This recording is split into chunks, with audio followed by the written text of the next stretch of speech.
ನಮಸ್ತೆ. ನಾನು S ಉಮೇಶ್‌ರವರ Kashmiri dairy ಅನ್ನೋ ಒಂದು ಪುಸ್ತಕದ ಬಗ್ಗೆ ಹೇಳ್ತಾ ಇದ್ದೆ. ಹಾಗೆ ಕಾಶ್ಮೀರ ಪಂಡಿತರ ಮಾರಣ ಹೋಮದ ಬಗ್ಗೆ ಹೇಳ್ತಾ ಇದ್ದೆ. ಅಂದರೆ ಪಾಕಿಸ್ತಾನದವ್ರಿಗೆ ಏನೂ ಸಿಕ್ಕಲಿಲ್ಲ ಅಂದಾಗ ಅವ್ರ ಯುದ್ಧ ನೀತಿನೇ ಬೇರೆ ಥರ. ಅಂದರೆ ಎದುರುಗಡೆ ನಿಂತು ಹೋರಾಡುವಂಥ ಶಕ್ತಿ ಇಲ್ಲ ಅಂತಂದಾಗ ಹಿಂಗೆ ಹಿಂದೆ ಮುಂದೆ ನಿಂತು ಹೋರಾಡುವಂಥದ್ದು ಅವ್ರಿಗೆ ಸಹಜ. ಅದು ಅವ್ರಿಗೆ ಅನಿವಾರ್ಯ, ಸಹಜ.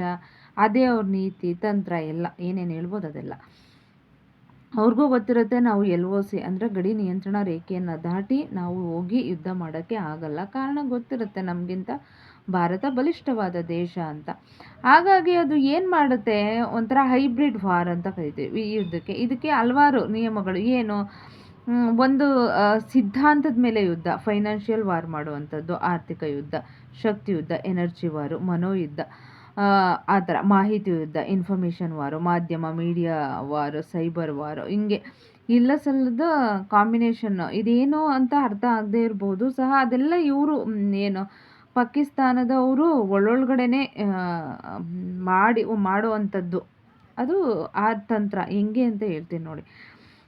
ಒಂದ್ಸಲ ಚೀನಾನು ಸಹ ಈ ರೀತಿ ಹೇಳಿತ್ತಂತೆ, we will win a war without fighting the war. ಅಂದರೆ ನಾವು ಯುದ್ಧ ಗೆಲ್ಬೋದು, ಯುದ್ಧ ಮಾಡ್ದೇನೆ, ಫೈಟ್ ಮಾಡ್ದೇನೆ ಯುದ್ಧ ಗೆಲ್ಬೋದು. ಯಾವ ರೀತಿ?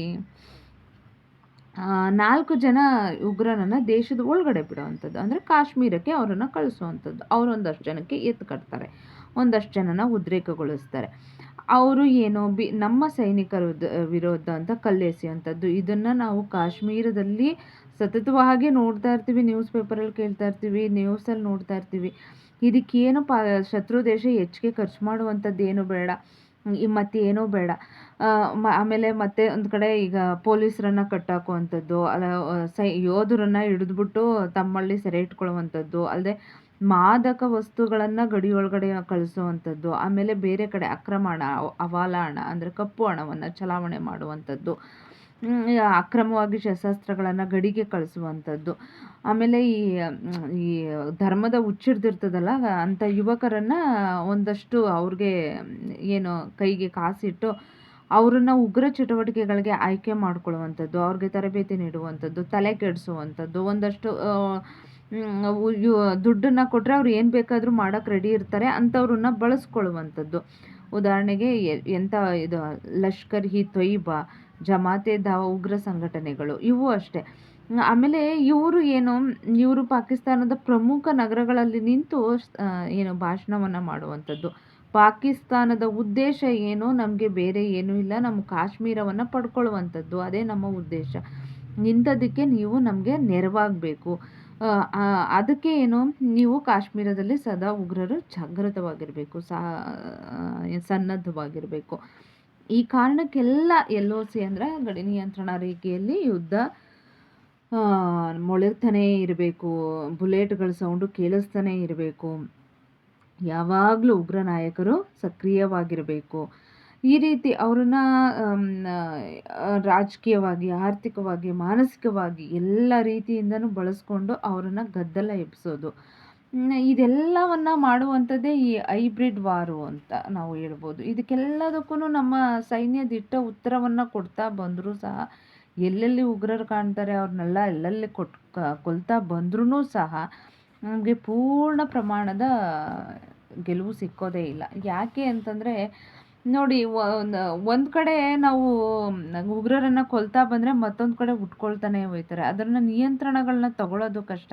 ಯಾಕೆ ಅಂತಂದರೆ ನೋಡಿ, ಪಾಕಿಸ್ತಾನದಲ್ಲಿ ಶ್ರೀನಗರ, ಕಾಶ್ಮೀರದ ರಾಜಧಾನಿ ಶ್ರೀನಗರದಲ್ಲೇ ಆ ಕಾಲದಲ್ಲೇ ಅಂದರೆ ಇವ್ರ ಪುಸ್ತಕ ಬರೆದಿದ್ದಂಥದ್ದು ಟೈಮಲ್ಲೇ ಸುಮಾರು 30 ದಿನಪತ್ರಿಕೆಗಳು ಕಾರ್ಯನಿರ್ವಹಿಸ್ತಾ ಇತ್ತಂತೆ. ಕೆಲವೊಂದಷ್ಟು ಜನ ಬುದ್ಧಿಜೀವಿಗಳಿರ್ತಾರೆ, ಒಂದಷ್ಟು ಜನ ಯೋಚನೆ ಮಾಡ್ತಾರೆ ಯಾವುದು ಸರಿ ಯಾವುದು ತಪ್ಪು ಅನ್ನೋವಂಥದ್ದು ಸಹಜವಾಗಿ ಅವ್ರ ಬುದ್ಧಿಗೆ ಕೆಲಸವನ್ನು ಕೊಡ್ತಾರೆ. ಕುದುರೆಗೆ ಏನು ಹಾಕ್ತಾರೆ ಮುಂದೆ ಮುಖಕ್ಕೆ ಹಾಕ್ತಾರಲ್ಲ, ಅದನ್ನು ಹಾಕಿ ಇದೇ ದಾರಿಲಿ ಹೋಗು ಅಂತಂದ್ರೆ ಅದು ಅದೇ ದಾರಿಲಿ ಹೋಗುತ್ತೆ. ಕೆಲವರು ಆ ಥರ ನಂಬ್ತಾರೆ. ಅಂದರೆ ಪಾಕಿಸ್ತಾನದವ್ರು ಹೇಳೋದೇನು, ನಾವು ಇಷ್ಟೆಲ್ಲ ಮಾಡ್ತಾ ಇರೋದು ನಮ್ಮ ಕಾಶ್ಮೀರ ನಮ್ಮ ಜಾಗ, ಅದನ್ನು ನಮಗೆ ತಗೋಬೇಕು ಅನ್ನೋಂಥದ್ದನ್ನು ಅಲ್ಲೊಂದಷ್ಟು ಜನ ಅಂದರೆ ಯುವಕರು, ಧರ್ಮಾಂಧರು ಅವರ ಮಾತನ್ನು ನಂಬುತ್ತಾರೆ. ಅವರು ಮತ್ತೆ ಉಗ್ರ ಚಟುವಟಿಕೆಗಳಿಗೆ ಎಲ್ಲ ರೀತಿಯ ಸಪೋರ್ಟನ್ನು ಮಾಡೋಕ್ಕೆ ಶುರು ಮಾಡ್ತಾರೆ. ಅಲ್ಲದೆ ಇದೇನಾಗುತ್ತೆ ಅಂದರೆ ನಮ್ಮ ಭಾರತ ದೇಶ ಎಲ್ಲ ರೀತಿಯ ಸ್ವತಂತ್ರವನ್ನು ಕೊಟ್ಕೊಂಡು ಬಂದಿದೆ. ಅಂದರೆ ನಾನು ಮೊದಲು ಹೇಳ್ದಂಗೆ ಪ್ರಜಾಪ್ರಭುತ್ವ ದೇಶ. ನಮ್ಮಲ್ಲಿ ಯಾರು ಬೇಕಾದರೂ ತಮಗೆ ಅನಿಸಿದಂತಹ ಅಭಿಪ್ರಾಯಗಳನ್ನು ಯಾವುದೇ ಅಡ್ಡಿ ಅಡಚಣೆ ಇಲ್ಲದೆ ವ್ಯಕ್ತಪಡಿಸ್ಬೋದು. ಅಭಿವ್ಯಕ್ತಿ ಸ್ವಾತಂತ್ರ್ಯದ ಅಡಿಯಲ್ಲಿ ಯಾರು ಏನು ಬೇಕಾದರೂ ಹೇಳ್ಬೋದು. ಅವ್ರ ವಿಚಾರಧಾರೆಗಳನ್ನು ಹಂಚ್ಕೋಬಹುದು. ಇದು ದೇಶದ ಏನು ಒಳ್ಳೆಯದಾದರೂ ಸರಿ, ವಿರುದ್ಧವಾದರೂ ಸರಿ. ಅಂದರೆ ದೇಶದ ವಿರುದ್ಧವಾಗಿ ನಾವು ಮಾತಾಡ್ತೀವಿ ಅಥವಾ ಒಬ್ಬ ನಾಯಕನ ವಿರುದ್ಧವಾಗಿ ನಾವು ಮಾತಾಡ್ತೀವಿ ಅಂದರೆ ಅದು ಅವನ ಅನಿಸಿಕೆ ಅಂತ ನಾವು ಬಯಸ್ತಾರೆ. ಆದರೆ ಪಾಕಿಸ್ತಾನದ ಆ ರೀತಿ ಮಾಡೋದೇ ಇಲ್ಲ. ಅದೇನು ಅದು ದೇಶದ ಅಥವಾ ನಾಯಕನ ವಿರುದ್ಧವಾಗಿ ಮಾತಾಡ್ತು ಅಂತಾರೆ ಅವನಿಗೆ ತಕ್ಕ ಶಿಕ್ಷೆ ಆಗುತ್ತೆ. ಇದೇ ನಮ್ಮ ಕಾಶ್ಮೀರದ ವಿಷಯದಲ್ಲೂ ಸಹ ಇದೇ ನಮ್ಮ ಭಾರತೀಯರಿಗೆ ಮುಳುವಾಗಿದ್ದು. ಕಾಶ್ಮೀರದಲ್ಲಿ ಯಾವಾಗಲೂ ಭಾರತೀಯ ಬೇಹುಗಾರಿಕೆ ಸಂಸ್ಥೆ ಸಕ್ರಿಯವಾಗಿರುತ್ತೆ. ಅವರು ಉಗ್ರರನ್ನು ಅಡಗಿಸಿ ಕೊಲ್ತಾ ಇರ್ತಾರೆ. ಅವರ ಆರ್ಥಿಕವಾಗಿ ಅವ್ರಿಗೆ ಏನು ಸಪೋರ್ಟ್ ಮಾಡ್ತಾ ಇರ್ತಾರೆ ಜಾಲ, ಅದನ್ನು ಸಹ ಛಿದ್ರಗೊಳಿಸ್ತಾ ಇರ್ತಾರೆ. ಅವ್ರಿಗೆ ಅಂದರೆ ಕಾಶ್ಮೀರದವ್ರಿಗೆ ಮುಖ್ಯವಾಗಿ ಆ ಉಗ್ರರಿಗೆ ಮುಖ್ಯವಾಗಿ ಸಹಾಯ ಮಾಡ್ತಾ ಇದ್ದಿದ್ದು ಕಾಶ್ಮೀರದಲ್ಲಿ ಅಲ್ಲೇ ಸಾರ್ವಜನಿಕ ರೀತಿಯಲ್ಲೇ ಅಲ್ಲೇ ಇದ್ಕೊಂಡಂಥ ಉಗ್ರರು ಅವ್ರಿಗೆ ಸಹಾಯವನ್ನು ಮಾಡ್ತಾ ಇರ್ತಾರೆ. ಅವ್ರನ್ನ ಇಡಿ ಸಹ ಅಂದರೆ ಅಧಿಕಾರಿ ವರ್ಗಗಳು ಸಹ ಅವರನ್ನು ಹಿಡಿದು ಅವರನ್ನು ಬಂಧಿಸಿ ಅವರನ್ನು ಮಟ್ಟ ಹಾಕುವಂಥ ಕೆಲಸವನ್ನು ಮಾಡ್ತಾನೆ ಇದೆ. ಅಲ್ಲದೆ ಕಪ್ಪು ಹಣ ಮುಖ್ಯವಾಗಿ ಅದು ಎಲ್ಲದಕ್ಕೂ ಹಣ ಮುಖ್ಯ. ಆ ಕಪ್ಪು ಹಣ ಹವಾಲಾ ಹಣದ ಮೇಲೆ ಕಣ್ಣಿಟ್ಟಿರುತ್ತೆ. ಕಾಶ್ಮೀರಕ್ಕೆ ಧಾರಾಳವಾಗಿ ಹರಿದು ಬರ್ತಿತ್ತು, ಅದಕ್ಕೆ ಈಗ ಕಡಿವಾಣ. ಪಾಕಿಸ್ತಾನದಿಂದ ಹರಿದು ಬರ್ತಾಯಿತ್ತು, ಅದಕ್ಕೆ ಕಡಿವಾಣ ಆಗ್ತಾಯಿತ್ತು. ಯಾಕೆ ಅಂದರೆ FATF ಅಂದರೆ ಫೈನಾನ್ಷಿಯಲ್ ಆ್ಯಕ್ಷನ್ ಟಾಸ್ಕ್ ಫೋರ್ಸ್ ಅನ್ನೋದು ಸ್ಕ್ಯಾನರ್ ಆಗಿಬಿಟ್ಟಿದೆ ಪಾಕಿಸ್ತಾನದಲ್ಲಿ. ಅದು ಹಣ ಎಲ್ಲೋದ್ರೂ ಗೊತ್ತಾಗುತ್ತೆ. ಅಂದರೆ ಈಗ ಅದು ಬೂದು ಪಟ್ಟಿಯಿಂದ ಕಪ್ಪು ಪಟ್ಟಿಗೆ ಹೊರಡುತ್ತಿದೆ. ಅದು ಅಂದರೆ ಪಾಕಿಸ್ತಾನ ದೇಶ. ಆ ಕಾರಣಕ್ಕೆ ಆ ದೇಶನೂ ಸಹ ಸ್ವಲ್ಪ ಒತ್ತಡಕ್ಕೆ ಸಿಲುಕಿರುತ್ತೆ. ಇದೆಲ್ಲ ಯೋಚನೆ ಮಾಡಿದಾಗ ನಾವು ಅನ್ಕೋಬೋದು, ಯಾಕೆ ಇಸ್ರೇಲ್ ಥರ ನಮ್ಮ ಭಾರತ ಯುದ್ಧ ಮಾಡಬಾರ್ದು ಪಾಕಿಸ್ತಾನದ ಮೇಲೆ? ಯಾಕೆ ಇಷ್ಟೊಂದು ತಾಳ್ಮೆ ವಹಿಸೋದು ಯಾಕೆ? ಮುಖ್ಯವಾಗಿ ತಾಳ್ಮೆ ಯಾಕೆ ನಮ್ಮ ದೇಶಕ್ಕೆ?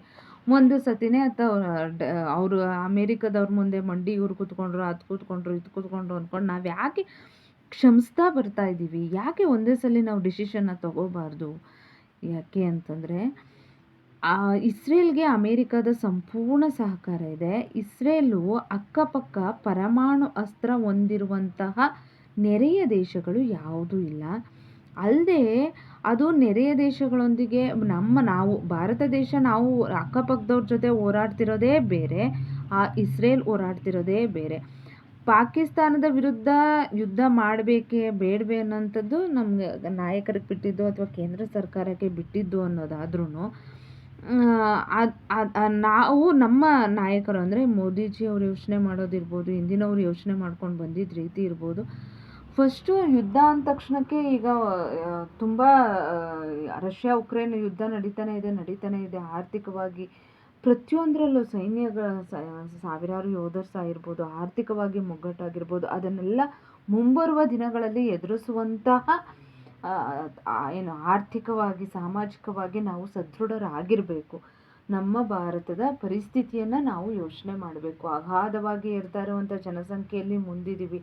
ಅವ್ರಿಗಷ್ಟು ನಾವು ಸವಲತ್ತುಗಳನ್ನು ವಹಿಸ್ಕೊಡುವಂಥ ಅಥವಾ ಒಂದು ನಗರ ಅಥವಾ ಒಂದು ಪ್ರದೇಶ ನಾಶ ಆದರೆ ಅದನ್ನು ತಡ್ಕೊಳ್ಳುವಂತಹ ಶಕ್ತಿ ನಮ್ಮಲ್ಲಿ ಇರಬೇಕು.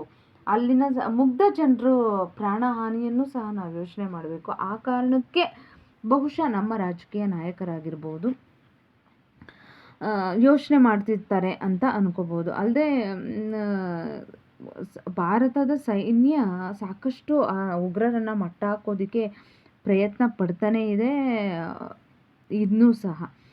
ಅಂದರೆ ಒಂದು ಸಲ ಏನಾಗುತ್ತೆ, ಕಾಶ್ಮೀರದಲ್ಲಿ ಮಾನವ ಹಕ್ಕುಗಳ ಉಲ್ಲಂಘನೆ ಆಗ್ತಾ ಇದೆ ಅಂತ ಹೇಳಿ ಜೂನ್ 1994ರಲ್ಲಿ ಒಂದು ವಿಶ್ವಸಂಸ್ಥೆ ಪ್ರಪ್ರಥಮವಾಗಿ ಒಂದು ಇದಾಗುತ್ತೆ, ಅಲ್ಲಿಗೆ ಕಂಪ್ಲೇಂಟ್ ಹೋಗುತ್ತೆ ಆಗಿದೆ ಅಂತ.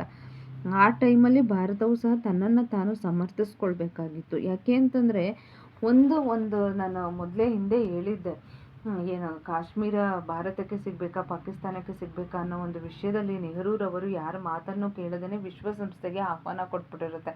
ಪಾಕಿಸ್ತಾನ ನಮ್ಮ ಮೇಲೆ ಆಕ್ರಮಣ ಮಾಡ್ತಿದೆ, ಕಾಶ್ಮೀರ ನಮಗೆ ಬರಬೇಕು ಅಂತ. ಇದು ಎರಡೂ ರಾಷ್ಟ್ರಗಳ ನಡುವಿನ ಸಮಸ್ಯೆ ಅಂತ. ಆ್ಯಕ್ಚುಲಿ ಅದು ಎರಡೂ ರಾಷ್ಟ್ರಗಳ ನಡುವಿನ ಸಮಸ್ಯೆ ಆಗಿರಲಿಲ್ಲ, ಅದು ಭಾರತಕ್ಕೆ ಸೇರಬೇಕಾಗಿತ್ತು ಕಾಶ್ಮೀರ. ರಾಜ ಹರಿಸಿಂಗನ್ನು ಸಹ ಭಾರತಕ್ಕೆ ವಿಲೀನಗೊಳ್ಬೇಕು ಅಂತಲೇ ಹೇಳಿರ್ತಾನೆ. ಒಂದು ತಪ್ಪು ನೋಡಿ, ಅಥವಾ ಒಂದು ನಾವು ಆ ಥರದಲ್ಲೇ ಆಡಿರುವಂಥ ಒಂದು ಮಾತು ವಿಶ್ವಸಂಸ್ಥೆವರೆಗೂ ಹೋಗುತ್ತೆ. ವಿಶ್ವಸಂಸ್ಥೆ ಅನೇಕ ದೇಶಗಳು ಆ ನಡುವೆ ಮೂಗು ತೋರಿಸುವಂಥ ಕೆಲಸವನ್ನು ಮಾಡುತ್ತೆ. ಅದರಿಂದ ಭಾರತೀಯರಿಗೆ, ಅಂದರೆ ಭಾರತಕ್ಕೆ ಮುಖ್ಯವಾಗಿ ಕಾಶ್ಮೀರದ ವಿಷಯದಲ್ಲಿ ಏನೂ ನಮ್ಮ ಭಾರತೀಯ ನಾಯಕರಿಗೆ ಏನೂ ಮಾತಾಡೋಕ್ಕೆ ಆಗದೇ ಇರುವಂಥ ಪರಿಸ್ಥಿತಿಯನ್ನು ತಂದೊತ್ಕೋತೀವಿ. ಅದೇ ರೀತಿ ಇಲ್ಲೂ ಸಹ ಆಗುತ್ತೆ. ಏನು, ನಮ್ಮನ್ನು ನಾವು ಸಮರ್ಥಿಸ್ಕೋಬೇಕಾಗತ್ತೆ. ಯಾಕೆ ಅಂತಂದರೆ ಕಾಶ್ಮೀರದಲ್ಲಿ ನಾವು ಮಾನವ ಹಕ್ಕುಗಳ ಉಲ್ಲಂಘನೆ ಯಾವತ್ತೂ ಆಗಿಲ್ಲ, ಅವತ್ತೂ ಆಗಿಲ್ಲ, ಇವತ್ತೂ ಆಗ್ತಿಲ್ಲ. ಅವ್ರಿಗೆ ಸಂಪೂರ್ಣ ಸ್ವತಂತ್ರವನ್ನು ನಾವು ಕೊಟ್ಟಿದ್ದೀವಿ. ಇದೊಂದು ಭಾರತ ದೇಶಕ್ಕೆ ಒಂದು ಒತ್ತಡಕ್ಕೆ ಒಳಗಾಗುತ್ತೆ. ನೋಡುತ್ತಂತೆ ಏನಾಗುತ್ತೆ, ನಾವು ಗೊತ್ತೇ ಇದೆಯಲ್ಲ, ರಾಜಕೀಯ ಪಕ್ಷಗಳು ಅಂದರೆ ವಿರೋಧ ಪಕ್ಷ ಆಗಿರ್ಬೋದು, ಆಡಳಿತ ಪಕ್ಷ ಆಗಿರ್ಬೋದು, ಅದರ ನಡುವೆ ಭಿನ್ನಾಭಿಪ್ರಾಯ ಆಗಿರ್ಬೋದು, ಮಾತಿನ ಚಕಮಕಿ ಆಗಿರ್ಬೋದು, ಒಬ್ಬರನ್ನ ಮತ್ತೊಬ್ಬರನ್ನ ಎತ್ಕಟ್ಟುವಂತಾಗಿರ್ಬೋದು, ಒಂದು ರೀತಿ ಎಲ್ಲವೂ ನಡೀಬಾರ್ದೇ ಇರೋದು ನೋಡ್ತೀವಲ್ಲ, ಕಲಾಪಗಳಲ್ಲಿ ನಾವು ನೋಡ್ತಾ ಇರ್ತೀವಿ, ಕೇಳ್ತಾ ಇರ್ತೀವಿ. ಕೈ ಮಿಲಾಯಿಸುವಷ್ಟು ಮಟ್ಟಿಗೆ ಹೋಗ್ಬಿಟ್ಟಿರುತ್ತೆ. ಆಗ ವಿರೋಧ ಪಕ್ಷದ ನಾಯಕರಾಗಿದ್ದಂಥ ಅಟಲ್ ಬಿಹಾರಿ ವಾಜಪೇಯಿರವರು ಪ್ರಧಾನಿ ಮಂತ್ರಿಗಳಾದಂಥ ವಿ.ಪಿ. ನರಸಿಂಹರಾವ್ರವ್ರಿಗೆ ಒಂದು ಧೈರ್ಯವನ್ನು ಕೊಡ್ತಾರೆ. ಇಬ್ಬರು ಒಟ್ಟಾಗಿ ನಿಲ್ತಾರೆ. ಏನು ಅಂತ, ಜಮ್ಮು ಕಾಶ್ಮೀರ ಭಾರತದ ಒಂದು ಅವಿಭಾಜ್ಯಾಂಗ, ಅದನ್ನು ಮಹಾರಾಜ ಹರಿಸಿಂಗ್ನಿಂದ ಪಡೆದಿರುವಂಥದ್ದು. ಅದರದ 1 ಇಂಚು ಭೂಮಿಯನ್ನು ಸಹ ನಾವು ಪಾಕಿಸ್ತಾನದವ್ರಿಗೆ ಬಿಟ್ಕೊಡಲ್ಲ, ಅಲ್ಲದೆ ಅದನ್ನು ನಾವು ಪಡೆದೇ ತೀರ್ತೀವಿ ಅಂತ ಹೇಳ್ತಾರೆ. ಅಂದರೆ ಪ್ರತಿಪಕ್ಷ ಆಗಿರ್ಬೋದು, ಆಗಿನ ಅಧಿಕಾರೂಢ ಪಕ್ಷ ಆಗಿರ್ಬೋದು, ನಮ್ಮದು ಅಂತ ಬಂದಾಗ ಇಬ್ಬರು ಒಟ್ಟುಗೂಡಿ ಒಂದು ತೀರ್ಮಾನವನ್ನು ತಗೋತಾರೆ. ಆವಾಗಲೇ ಆರ್ಟಿಕಲ್ 370ಯನ್ನು ರದ್ದು ಮಾಡ್ಬೋದಾಗಿತ್ತು. ಆದರೆ ಆದ ಕಡೆ ಇಬ್ಬರೂ ಸಹ, ಅಂದರೆ ವಿರೋಧ, ಯಾವುದೇ ತಕರಾರು ಇರ್ತಾ ಇರಲಿಲ್ಲ. ಆರ್ಟಿಕಲ್ 370ನ ರದ್ದು ಮಾಡಿದರೆ ವಿರೋಧ ಪಕ್ಷಗಳದ್ದು ಯಾವುದೇ ತಕರಾರು ಇರ್ತಾ ಇರಲಿಲ್ಲ. ಯಾಕಂದರೆ ಅವರು ಸಹ ಸರ್ವಾನುಮತದಿಂದ ಅವರ ಕೈ ಜೋಡಿಸಿದ್ರು. ಅಂದರೆ ಯಾಕೋ ಮನಸ್ಸು ಮಾಡಲಿಲ್ಲ. ಅದಾದ ನಂತರ 2019ರಲ್ಲಿ ರಾಜಕೀಯ ಪಕ್ಷಗಳ ಒಪ್ಪಿಗೆ ಇರಲೇ ಇಲ್ಲ. ಆದರೆ ಅಂದರೆ ವಿರೋಧ ಪಕ್ಷಗಳ ಒಪ್ಪಿಗೆ ಇರಲೇ ಇಲ್ಲ. ಆದರೆ ಮೋದಿ ಸರ್ಕಾರಕ್ಕೆ ಸಂಪೂರ್ಣವಾದ ಬಹುಮತ ಇತ್ತು. ಆ ಕಾರಣದಿಂದಲೇ ಅವರು 370 ಆರ್ಟಿಕಲ್ನ ರದ್ದುಗೊಳಿಸ್ತಾರೆ. ಹಾಗಾದರೆ ಈ 370 ಆರ್ಟಿಕಲ್ ಅಂತಂದರೆ ಏನು, ಅದು ನೆಕ್ಸ್ಟ್ ವಿಡಿಯೋದಲ್ಲಿ ಖಂಡಿತ ಹೇಳ್ಬಿಟ್ಟು ಆಮೇಲೆ ಮುಂದೆ ಹೇಳ್ತೀನಿ. ಬಹುಶಃ ಕಾಶ್ಮೀರದಲ್ಲಿ ಉಗ್ರ ಹೆಂಗೆ ಶುರುವಾಗುತ್ತೆ ಸ್ಟಾರ್ಟಿಂಗ್ ಅನ್ನೋದ್ರ ಬಗ್ಗೆ ಹೇಳ್ತಾ ಹೋಗ್ತೀನಿ. ಆ್ಯಸ್ ಯೂಶ್ವಲ್ ಇಷ್ಟ ಆದರೆ ಲೈಕ್ ಮಾಡಿ, ಶೇರ್ ಮಾಡಿ, ಸಬ್ಸ್ಕ್ರೈಬ್ ಮಾಡಿ. Thank you.